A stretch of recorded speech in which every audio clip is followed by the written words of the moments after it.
I don't know about you guys, but I've been a pretty big fan of Gen V. I'm a big fan of the Boys series and the Boys universe.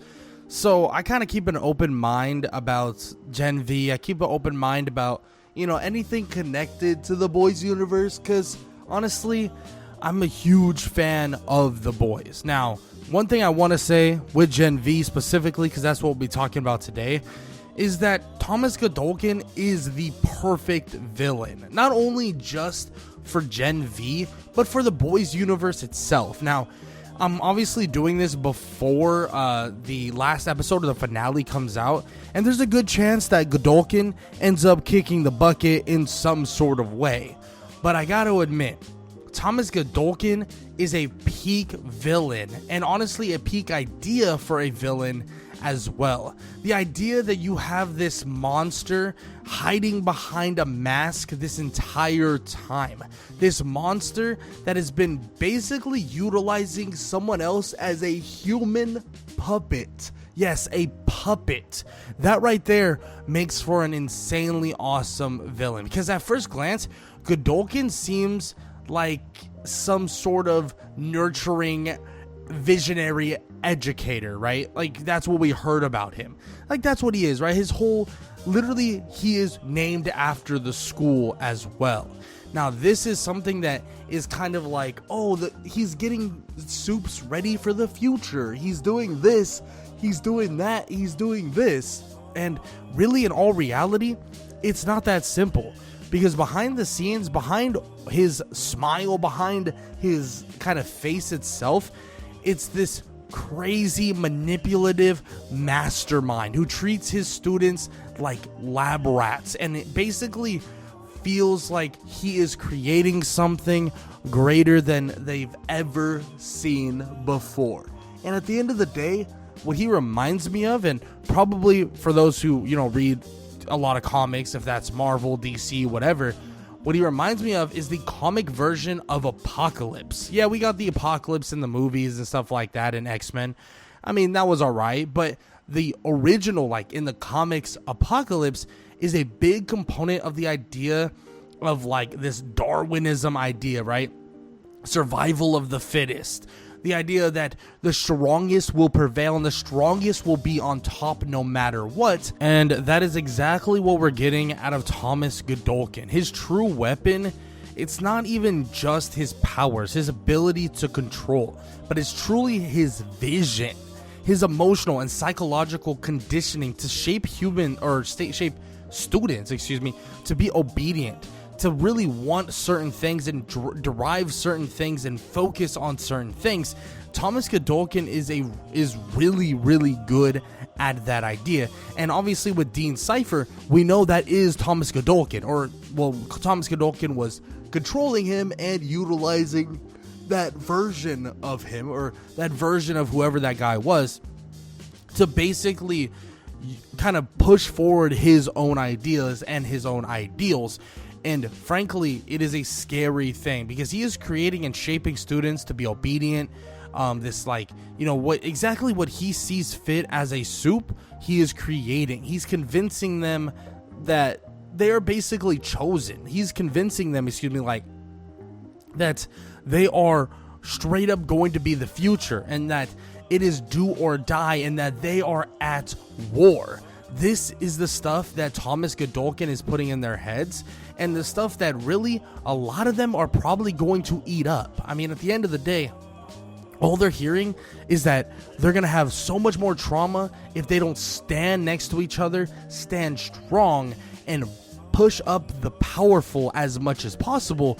Because guess what? If they don't, then they're just going to fall short, and they're just going to kick the bucket, and their whole Soup idea will come crumbling to dust. And that right there is something that is perfect for people like this. You feed on the fear of the masses, and that's exactly what Thomas Godolkin is very good at doing. And it does, it definitely helps that he can legitimately control people. Like, not control people in the way of, he's very articulate and convincing, and, very, very convincing in the act of, now I'm definitely gonna root for him, or I'm gonna definitely do this or definitely do that. No. he could literally control people. So yeah, his powers definitely help him in the act of pushing people to their highest extent, making them and showing them exactly what they can truly do. And frankly, what makes it even more scary is that this guy, he straight up just is lying. Like, he is lying with a stone cold face. He lied to Marie with a stone cold face. They're like, can you stop Cypher if we cure you, if we help you?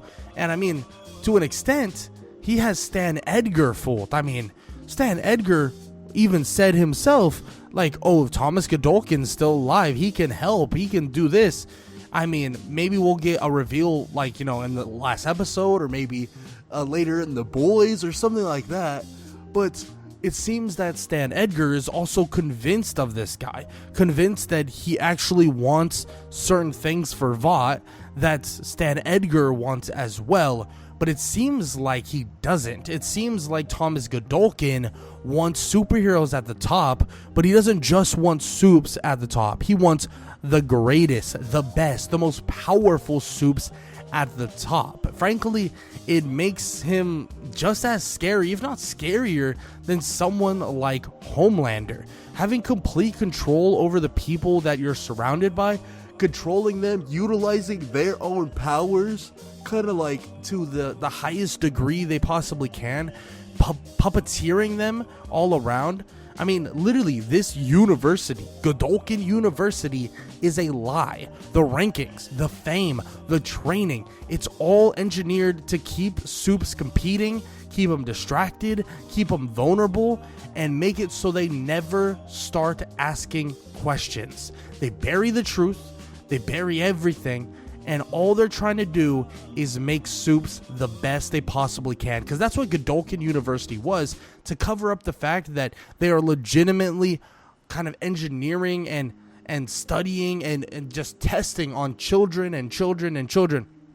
They're testing on people, many people, and eventually trying to gain or get them to have outstanding and surreal amounts of power. That's what they wanted. That's what Marie came out to be. That is what Homelander came out to be.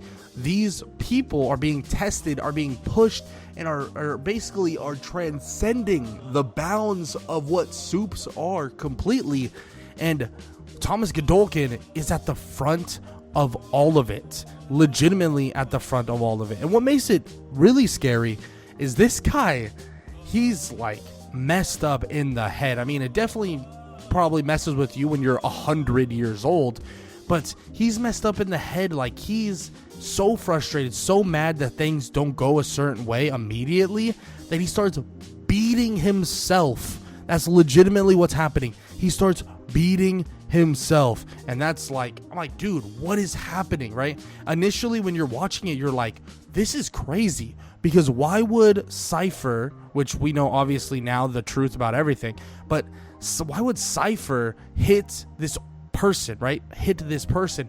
And it was because of it was literally self-infliction. Like, he was so mad that he had to do something to take it out on something, and he believed that he deserved to be smacked around, because he's like, are you serious? Like, I failed, I didn't do this, whatever.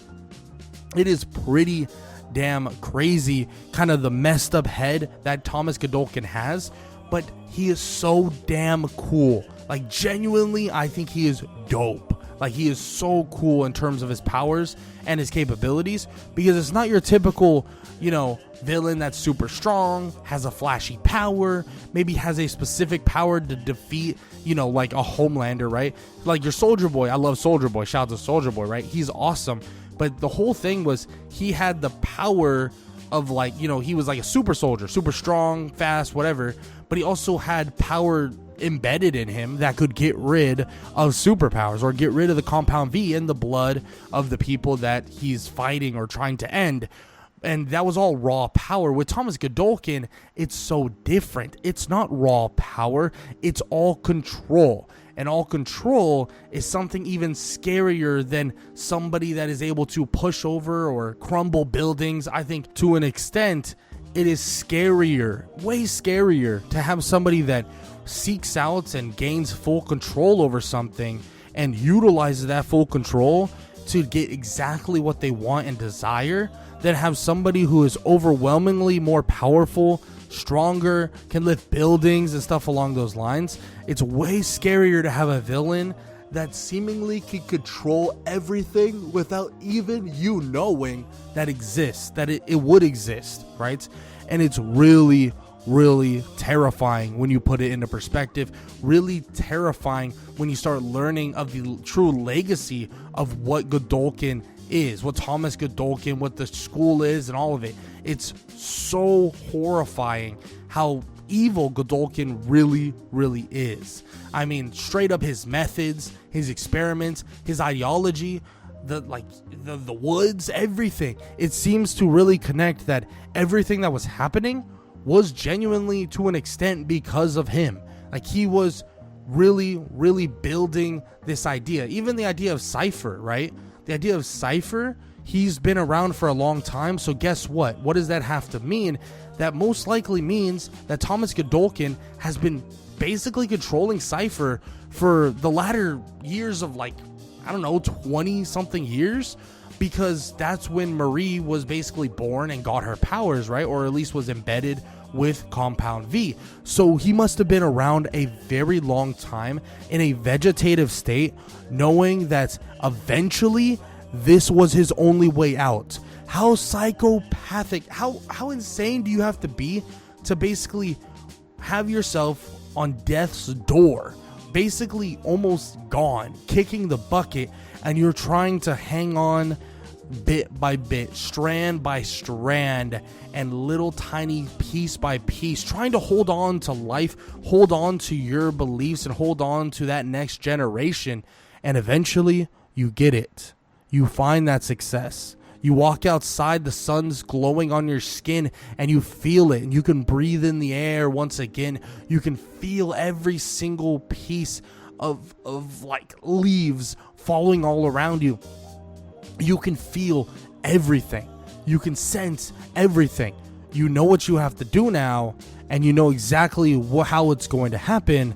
And that right there is so damn scary, because Thomas Godolkin genuinely is the perfect villain, not only for Gen V, but for the boys universe. And honestly, it kind of is gonna suck if they decide to end up making him kick the bucket, because I think having him around and somewhat involved in like the world of the boys and the world of whatever Gen V and all that stuff would be genuinely so interesting.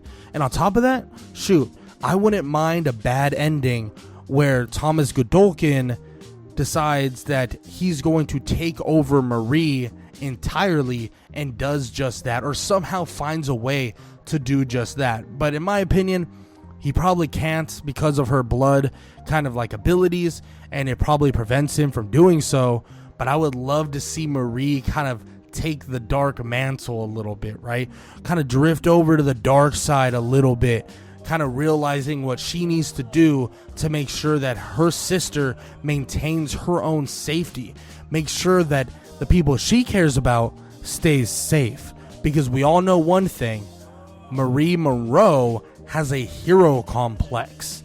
So my guess is Thomas Godolkin might just be able to mess with that hero complex, and I hope we see a little bit more of him, even if his villainy, you know, in a moral sense, is pretty disgusting and horrible, which, by the way, I'm going to admit that. I'm not agreeing with anything he's doing, but in terms of villainy and as a villain and as someone who you're supposed to hate and stuff like that, I absolutely love him as that villain, and I think he is the perfect villain for a superhero kind of, like, you know, superheroes in real life type of TV show like Gen V, like The Boys.